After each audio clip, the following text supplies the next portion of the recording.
here is the hurricane approach that I have to this. What the Come on, people. I mean, you're going to uninstall something arbitrarily, reinstall something else, and then you can make it so.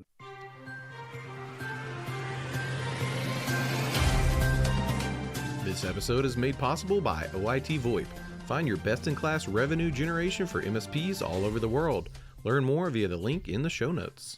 Good morning and welcome to the September 28th episode of MSP Dispatch, your source for news, community events, and commentary in the MSP channel. My name is Tony Francisco, and today, unfortunately, Ray or any of my co-hosts are not available because it is the Hurricane Edition. That's correct. Here in Tampa, Florida, where I'm actually recording this during the actual hurricane right now. It's happening. So let's jump into the stories.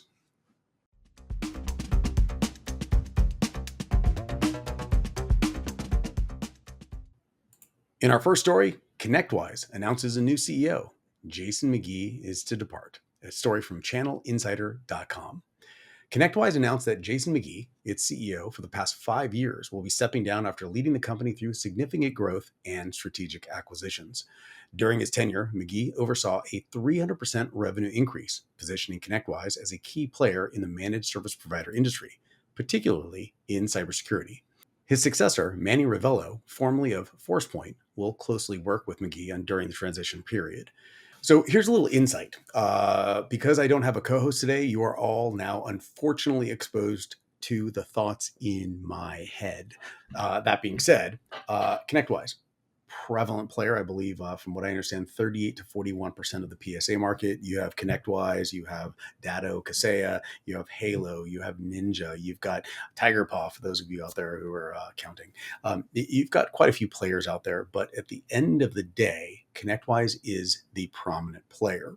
The growth that was pointed out is heavily due to acquisition, because I'm very intimate with the ConnectWise marketplace and what have they actually developed lately and not acquired? Not much. However, something critical. The ASIO API, or what they're calling the platform, is the connective tissue that's pulling all of these disparate acquisitions to a singular purchasing, procurement, management process.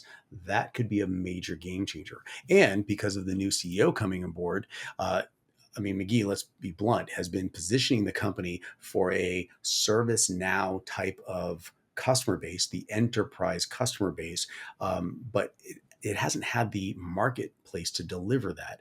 And Manny, the new CEO, has Cisco experience. He worked at F5 for quite a while. He knows enterprise. And maybe that's exactly the combination of items needed. Somebody with that enterprise level experience to lead the company forward with the ASIO marketplace and the API to pull it all together. So I'm really excited to see how this moves the company forward, but I'm pretty confident that ConnectWise, which started out in the SMB, ma and pa, very small MSP world, is about to take a chunk of the enterprise market.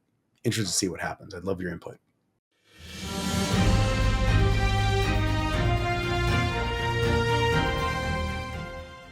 In my next story from bleepingcomputer.com, Kaspersky deletes itself and installs UltraAV antivirus without warning.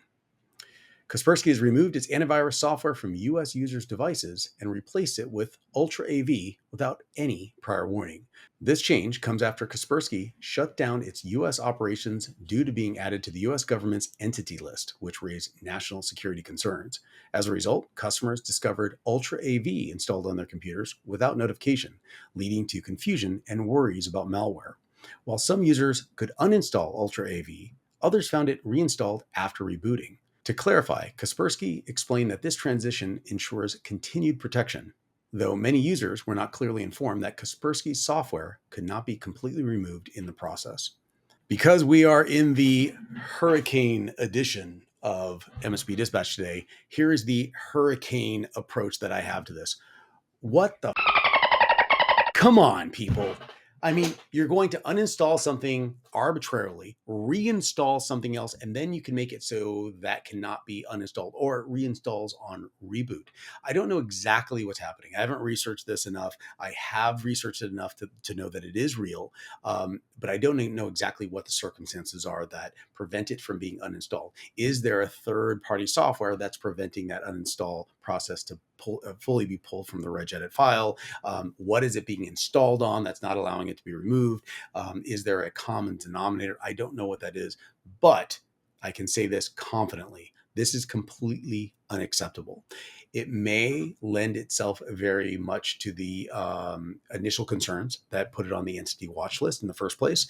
I'm wondering financially the impact that this is going to have on Kaspersky as a whole. It was a very large company for a very large time, for a very long time, and I'm wondering what the impact is going to be for that particular company. For those of you out there that are using Kaspersky, please get involved. We have a Discord server out there. I need you to go to that Discord server and update us. Everybody wants to know. Kaspersky is everywhere. So if we only had a link to that Kaspersky Discord server, maybe something you could put on your phone, like a QR code or something. Look at that. Boom! That's how good our team is here. Please scan that QR code, go to the MMN Discord server. And don't forget, we have some community events out there.